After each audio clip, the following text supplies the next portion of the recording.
Are you just getting into miniature sculpting and can't quite figure out what tools you should be using? Well, stay tuned and I'll show you the 5 must-have sculpting tools for any sculptor.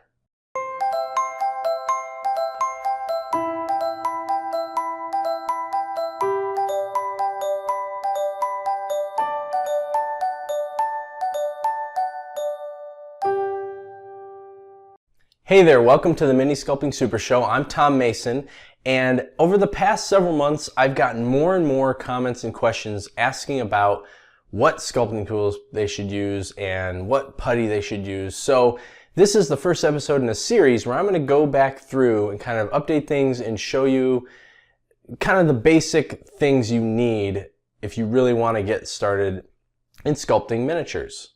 The simple truth is that any tools will really work as long as you can be comfortable with them, but there are some basic kind of principle of tools that you should have. So I'm going to go through them all and show you the 5 tools that I essentially can't live without. But these 5 are the ones I feel like I have to be able to do the work that I do. All right, let me show them to you. The Mini Sculpting Super Show is powered in part by Sculptomo Toys. See everything they have to offer at sculptomotoys.com.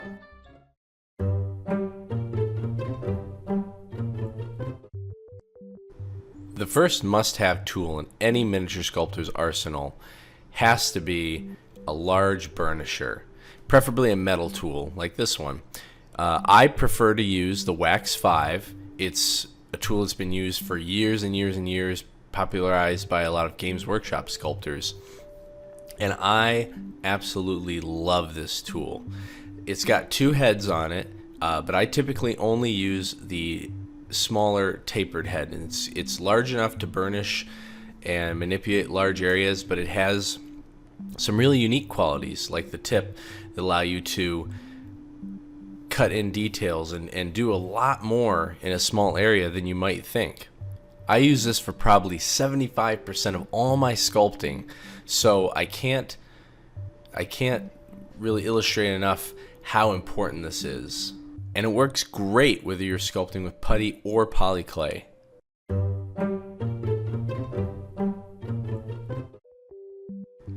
The next must-have sculpting tool in any miniature sculptor's arsenal is, well, a small burnisher. So this is for getting into all those small, hard-to-reach places that a large burnisher just can't quite reach. This is also a metal tool with 2 different heads. Both are very good and versatile. I just really like metal tools because they work great whether you're sculpting with putty or polyclay. Now, while I did use this tool for a long time as my small burnisher, I've actually moved on to a custom-made tool, which is a little smaller. It's just a handmade piece of brass wire pounded out into the same or similar shape, just a little smaller, and it's just great because it helps you get into those smaller areas a little easier.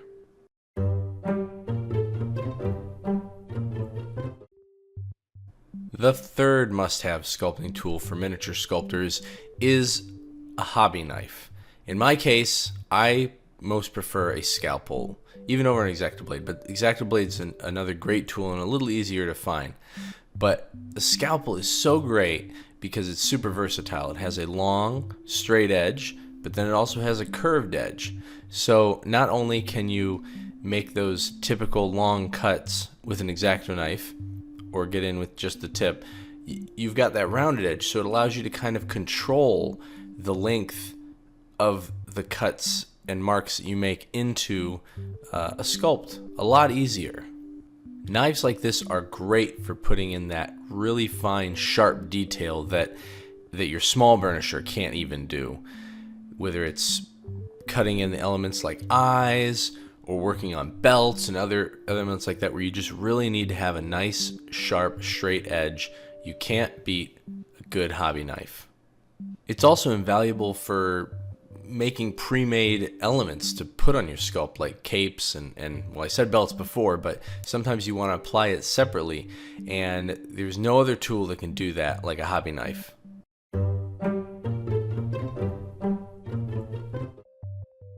Now, I probably could have stopped at 3 must-have sculpting tools. However, even though you can sculpt pretty much anything with those 3 tools. There are 2 more specialized ones that just really can make your life a lot easier.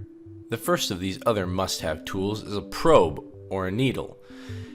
You can buy these from hobby stores or medical stores, even get free dental tools that will have these needles and will be at interesting curves and angles. But really, all you really need is a sewing needle or a needle from a shirt. That's what this is. I just made this myself by placing that needle with a bit of putty into a rod.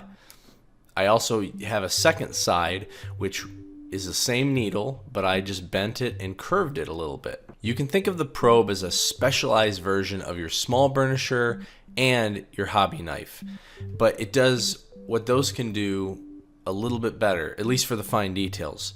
The probe can poke little holes and make small indentions that your knife can't quite do because it's a straight implement, and it's also a little just that much smaller than the small burnisher, so you can use the side of the needle or the very tip to just smooth out and define small little areas that you can't quite even fit your small burnisher in.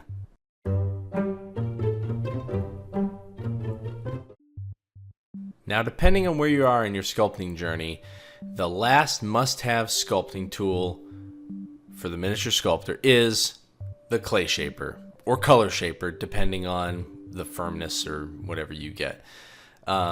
This tool is invaluable, especially if you're primarily working with putty and haven't worked for many years getting used to metal tools with putty.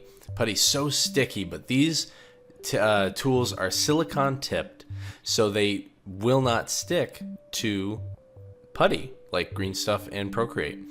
You can just manipulate the clay. You don't have to worry about lubricating or anything. Now, I will sometimes add a little bit of lubricant because sometimes you want it to slide even that much smoother, but that's totally optional in this case.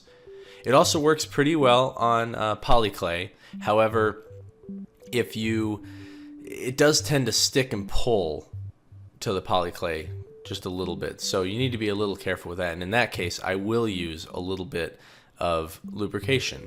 I primarily work with the Flat Chisel style color shaper, but another one that I keep around and use from time to time is the taper point, and it's just a rounded clay shaper that comes to a tip, which is great for making more rounded shapes that you can't quite achieve with the Flat Chisel. But the Flat Chisel is probably used for 90% of what I do when using this tool. Well, those are my 5 must-have sculpting tools, and you can see them all arrayed here in my handy little travel tool easel, along with the extra X-Acto knife. I've put some extra details about the tools and where to get them down in the description below, so be sure to check that out. Don't sweat it, just get some tools, and remember, keep sculpting. Thanks for watching the Mini Sculpting Super Show.